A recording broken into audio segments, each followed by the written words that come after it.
Kahit na anong mangyari, hindi ka pa pwedeng maubusan ng pera para sa negosyo. Nandito ka sa kwento ni Long at samahan niyo ako matuto sa mundo ng pagnenegosyo. Swerte ako dahil parte ako ng isang computer shop business tapos may sarili na ring tables and chairs at photo booth business. Pero dahil nga dito sa pinagkakaabalahan ko, kahit papano, meron na rin ako mga natututunan. At mahalagang lesson to para sa akin dahil ilang beses na nangyayari to sa negosyo. May mga times na kumikita kami na malaki dahil maraming customers o sunod-sunod yung malalaking booking. Pero di nagtatagal, yung laman ng bangko mabilis lang din nawawala. Nagugulat na lang kami dahil parang dumaan lang yung pera. Di naman dahil may ibang kumuha, pero ang dami rin kasing expenses pag nagpapatakbo ng negosyo. Nandyan yung renta, kuryente, tubig, pasahod sa tao, maintenance, at tax. Marami pa dyan yung unexpected na gastos, lalo na yung repairs. Isa pa yung palagi kami nagdadagdag ng mas maraming gamit. Dahil nga iniisip ko, mas maraming gamit, mas may potensyal na kumita ng mas malaki. Bago pa lang kasi itong mga negosyo namin,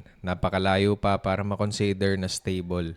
Hindi pa kami kagaya ng ibang negosyo na meron ng pinaghahati ang kita. Nakaka-addict din kasi mag-reinvest sa business. Pero delikado rin pala kung wala kang control. Baka yung buong negosyo pa yung malagay sa alanganin o mawala dahil ubos na din yung pambayad sa sweldo, renta at iba pang bayarin para magpatuloy yung operation ng negosyo. Kaya ngayon tuwing meron kami kinikita, maliit man o malaki, lagi pa rin naming nasa isip kung saan kami magre-reinvest. Number one goal pa rin naman namin na mas palaguin pa yung negosyo. Priority nga lang ngayon na magtabi ng sapat na pondo para makasiguro na kahit anong mangyari, tuloy-tuloy pa rin yung operation ng negosyo. Dahil ano nga naman yung gagawin mo sa bagong upgrade o bagong gamit mo sa negosyo kung inalisan ka na ng mga tao mo dahil wala ka ng pampasweldo.